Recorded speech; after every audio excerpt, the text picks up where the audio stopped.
कि आखिर आपने ईपीआईसी नंबर अब बूथ वाइज क्यों नहीं किया आपने? आप विधानसभा वाइज क्यों दे रहे? क्या तरीका है? तो कुछ नहीं, चुनाव आयोग चुप। अनट्रेसेबल कैसे पाए गए? चुप। रिपीटेड कैसे है? चुप। शिफ्टेड कैसे है? चुनाव आयोग चुप।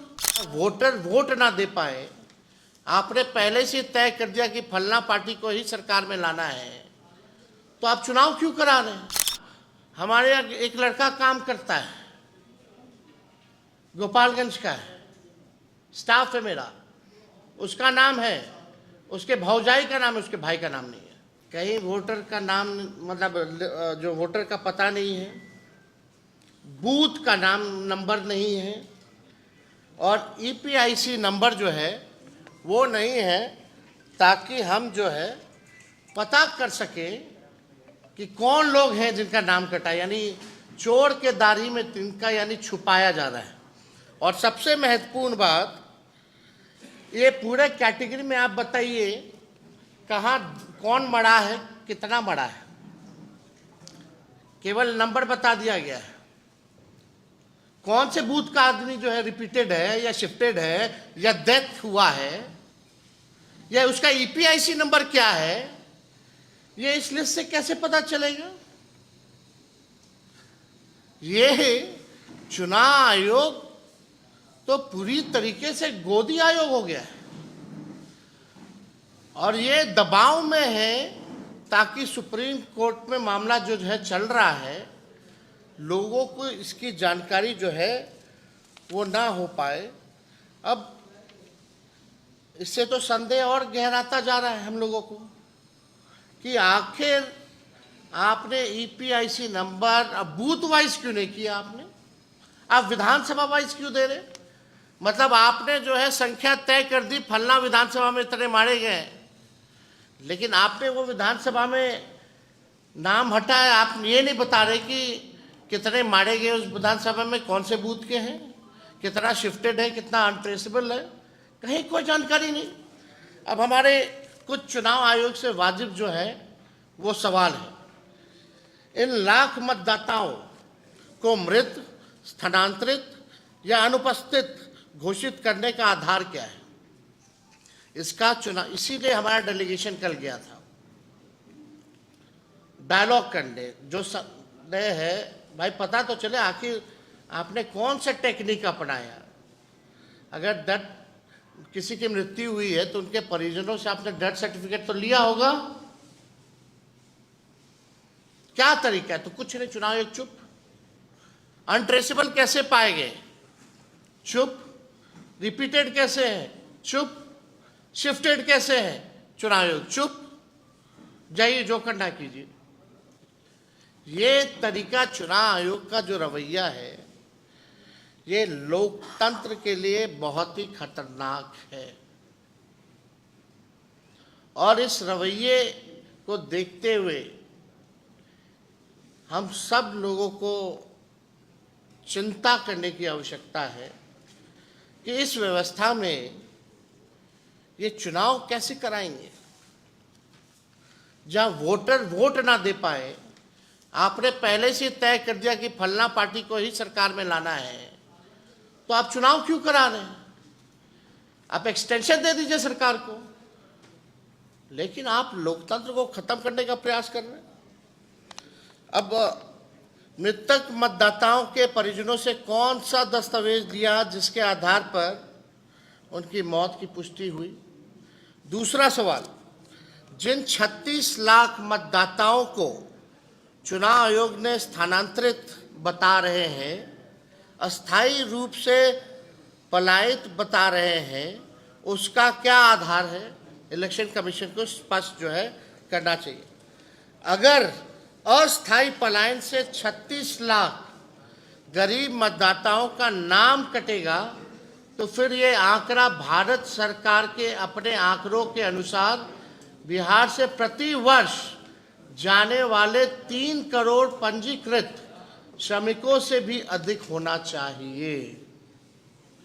यानी जो पलायन है, जो पंजीकृत, जो लेबर मिनिस्ट्री ने जो जवाब दिया है पार्लियामेंट में, तकरीबन 3 करोड़, यानी अगर इलेक्शन कमीशन की माने तो समझे ये 3 करोड़ से भी ऊपर जो है इसकी संख्या होती है।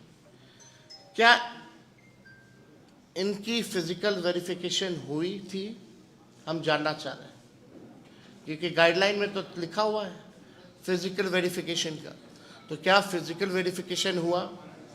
क्या नियम के तहत बीएलओ को 3 बार मतदाताओं के यहाँ जाना था? क्या वो 3 बार वाकई में गए?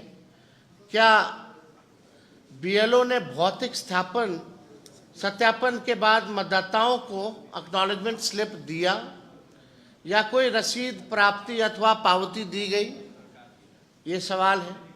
छठा, संपूर्ण बिहार में कितने प्रतिशत मतदाताओं को एक्नॉलेजमेंट स्लिप जो है वो दी गई है? क्या इसकी दर 1% से भी कम है? ये सवाल जो है चुनाव आयोग से हम लोग पूछना चाहते हैं। 7वां, क्या मतदाताओं को उनका नाम काटने से पहले कोई नोटिस या सूचना दी गई थी? ये प्रैक्टिस है और ये गाइडलाइन है चुनाव आयोग का कि आपने जो 65 लाख मतदाताओं का आपने नाम काटा, तो क्या आपने उनको कोई नोटिस पहले दिया? क्या कारण बताओ कि आपका नाम काटा जा रहा है, और आप बताइए क्यों ना काटा जाए। ऐसा कुछ नोटिस दिया चुनाव आयोग ने? यानी बार बार अपने ही गाइडलाइन को ये जो है तोड़ रहे हैं। अपने ही बनाए गए नियम को ये चुनाव आयोग जो है नहीं मान रही है। 8वां प्रश्न है मेरा, क्या सूची से हटाए गए इन 65 लाख मतदाताओं को अपील का मौका मिला? 9वां, जब आप इतने लोगों के घर गए नहीं, पावती आपने दी नहीं, नाम काटने से पहले नोटिस आपने दिया नहीं, तो इसका स्पष्ट मतलब है आप टारगेटेड काम कर रहे हैं और लोकतंत्र को खत्म करने का काम कर रहे हैं। ये तो स्पष्ट हो गया। 10वां, ऐसे गणना प्रपत्रों की संख्या कितनी है जिनके साथ कोई दस्तावेज संलग्न नहीं था, एवं ऐसे कितने प्रपत्र है जिनके साथ फोटो संग्रहण नहीं था? यह आंकड़ा भी चुनाव आयोग सार्वजनिक करे। तो ये जितने सवाल हैं हमारे, आखिर चुनाव आयोग बच क्यों रहा है, छुपा क्यों रहा है? ये ज्ञानेश गुप्ता जी से हम जानना चाहते हैं कि आप ट्रांसपेरेंसी क्यों नहीं रख रहे? 65 लाख मतदाताओं का नाम, हमारे यहाँ एक लड़का काम करता है, गोपालगंज का है, स्टाफ है मेरा, उसका नाम है, उसके भौजाई का नाम है, उसके भाई का नाम नहीं है। बल्कि वो एनरोलमेंट जो सत्यापन जो करना था वो भी किया, लेकिन नाम गायब है। ऐसे कई केसेस हैं। ये आखिर ट्रांसपेरेंसी जो है क्यों नहीं बढ़ रहा है चुनाव आयोग? अब कुछ मांगे हैं, हालांकि चुनाव आयोग को तो सुनना नहीं है, लेकिन कुछ जायज़ हमारी मांगे हैं। निर्वाचन आयोग तत्काल उन सभी मतदाताओं की सूची कारण सहित बूथवार उपलब्ध कराएं जिनका नाम ड्राफ्ट मतदाता सूची में नहीं है। हम लोग चाहते हैं कि क्या कारण है, और बूथ वाइज, विधानसभा वाइज नहीं, बूथ वाइज जो है आप जो है पॉलिटिकल पार्टी को दीजिए। और क्या कारण है, आपने उस फॉर्म में देखिए, कोई कारण नहीं है, कारण ही नहीं है। क्या कारण है, क्यों नाम काटा गया, किस लिए? और आप प्रेस रिलीज करते तो सब आंकड़ा देते हैं, टोटल फिगर में देते हैं, तो आप बूथ वाइज देने में आपको क्या दिक्कत है? तो हमारी मांग है कि एक तो ये होना चाहिए, जो मृतक हैं, शिफ्टेड हैं, रिपीटेड हैं और अनट्रेसेबल जो लोग हैं, विधानसभा बूथवार श्रेणीबद्ध सूची सार्वजनिक की जाए।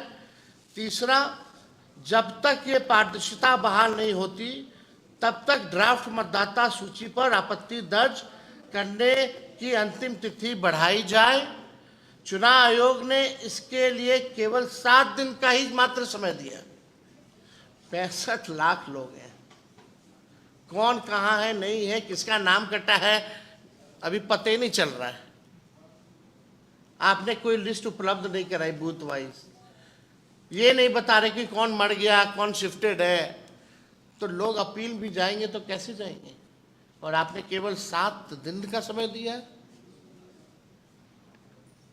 तो इसको हम लोग चाहते इस अवधि को बढ़ाया जाए। चौथा, हमारा विनम्र आग्रह है कि सर्वोच्च न्यायालय को इस विषय पर स्वतः संज्ञान लेकर निर्वाचन आयोग से विस्तृत स्पष्टीकरण लेना चाहिए। यानी हमारी सुप्रीम कोर्ट से भी मांग है कि जो है इसको संज्ञान में लेकर के चुनाव आयोग से इन सब का जो है जवाब से एक स्पष्टीकरण, फैक्ट्स जो है वो सुप्रीम कोर्ट जो है मांगे।